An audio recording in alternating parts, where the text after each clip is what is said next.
Okay, today we're going to talk about changing out this door lock actuator latch switch assembly on this 2010 Jeep Wrangler JK. So let me show you the symptoms. Okay, what we got here is a 2010 Jeep Wrangler JK and Mountain Edition if you're interested in that. So right now the door, oh, watch this.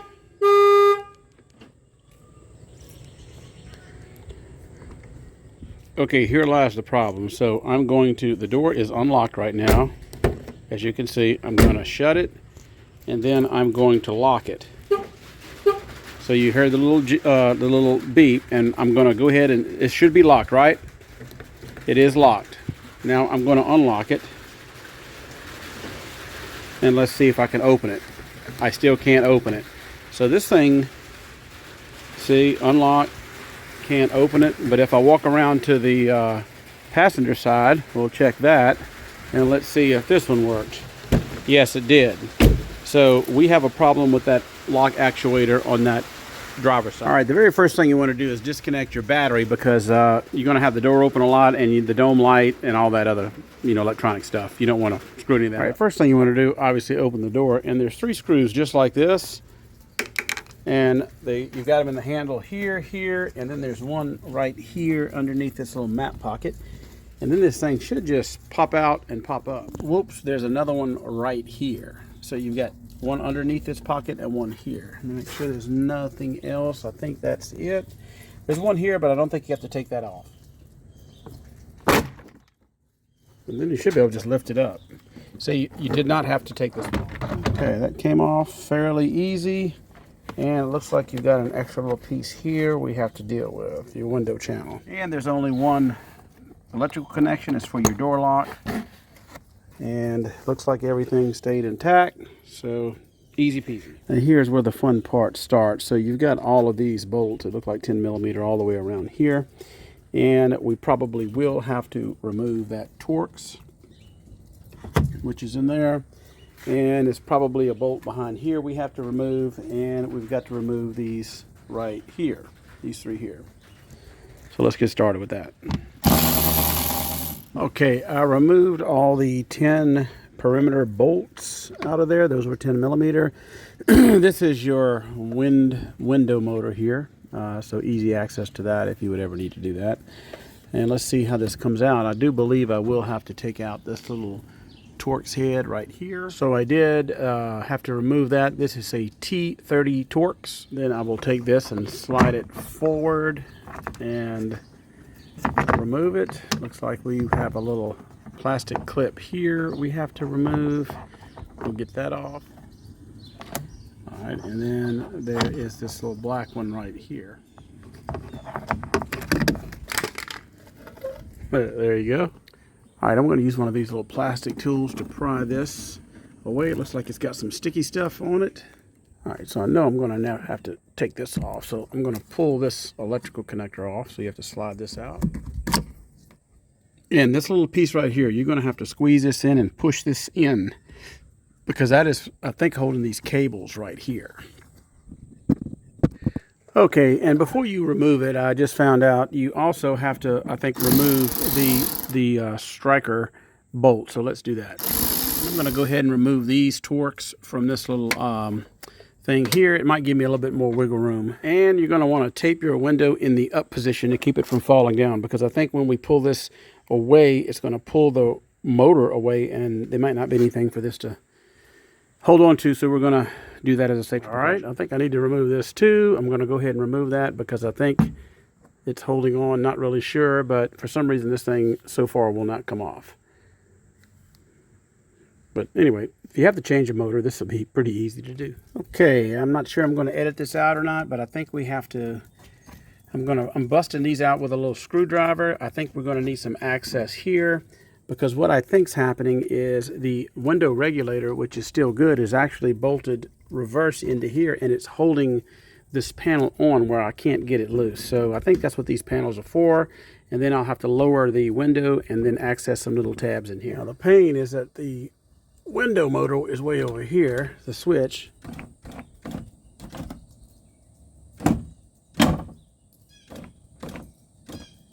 Okay, now that I got the window down, you see these little clips in there? You can access them. I believe somehow we are going to have to do something with those.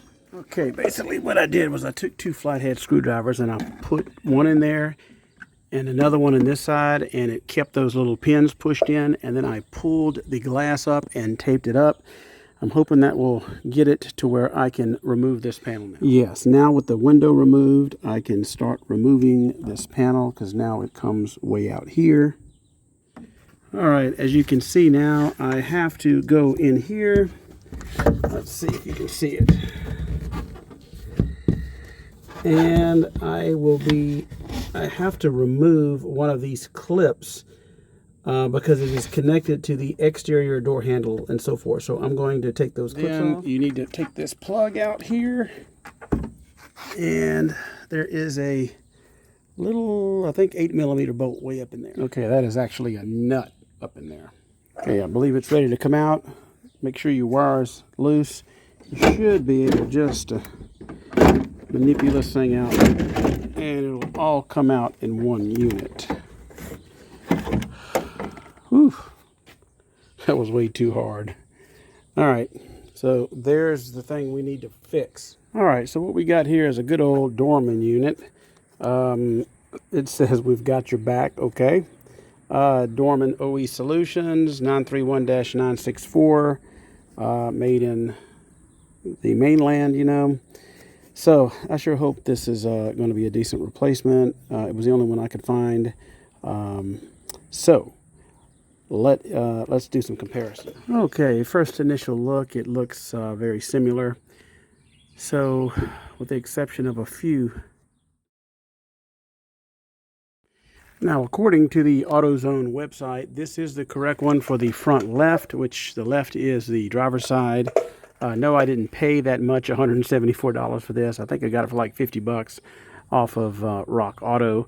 So, but this shows to be the one on their website, although, and it does have an L here for left. So obviously the first thing you're gonna have to do is take these clips off, which I have, and then I'm going to unplug. Okay, now that I've got it unplugged, it seems that you have to press this little tab in right here, and it should slide up.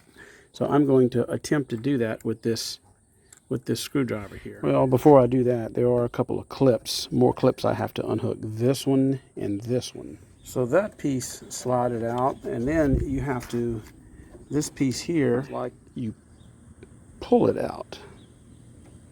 Oh, I see a little clip right here, you see. We are going to have to take this and move it this way to release it. Oh crap, that broke. And then it comes off. Not sure what I'm gonna do about that, but all right, here's the old one. What a crappy design. Okay, I've got that in, and then I've got both of the inner cables in. I've got it slid in where it goes right there and right here. Only thing is this lock has broke a little bit. I might can do a little zip tie in there. We'll see. Okay, put a little dab of epoxy on that. That should be fine for now. And we have to hook these back up. Little note, really nice touch, I guess. From the factory, I see a little orange paint and a little pink paint right there, or red, and that matches up with the orange and pink clip, or orange and red clip, just like it has on here.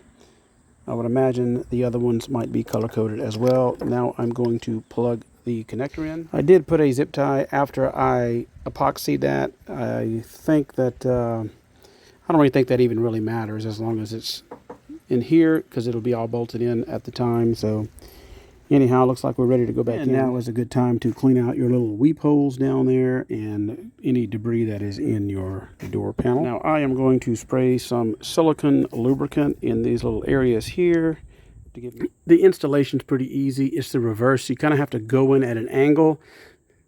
There's the top of the regulator here that you have to make sure it goes behind here, and same thing on the bottom. And you have to make sure that that little bolt lines up with the hole there, and that's really it. All right, you just place that little window squeegee back on and hang it. It's the reverse. It's very easy. and it will clip in. Don't forget to plug in your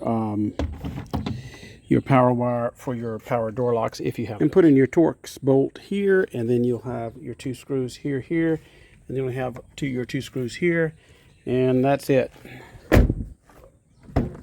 All right, it opens and closes as it should, and this is what we fixed. So when I would lock it before, sometimes it would not lock. Now it's locked, and when I would unlock it before, sometimes it would not unlock, and now it unlocks. So it has been repaired. And of important note, there is a little adjustment hex or Allen bolt right in there that you can adjust this in and out if you would need to. Doesn't seem to me that I need to do any adjustment whatsoever. Okay, that about wraps this up. Here is the original one, and here is the Dorman replacement. The Dorman does say to make sure that you know that you might have to do an adjustment down here. I didn't really have to do any adjustment, mine fit right, but just for proper function, make sure that you notate that. And it does say we've got your back. Don't know what that means. I guess, oh, there's a phone number on there. If you got any questions about this product, you know, Dorman has been hit and miss over the years, but I mean, overall, I've been generally satisfied with them. And sometimes, you know, $250, $50. It's a no-brainer for me because it really wasn't that hard to do. So the JK, the next video we're going to be doing on this are these max speeding rods. These are some shock absorbers that they were gracious enough to send me to try out. So we'll be doing a video on that. Okay, thanks again for watching me change this door lock actuator. That was a 2010 Jeep JK Wrangler. Probably pretty similar from from 2007 on up to about 2017. Probably very similar. So if you order one of these, make sure that you get the front, not the rear, and the left, not the right, or vice versa, because they are specific depending on which location you are using them in. So y'all have a great day.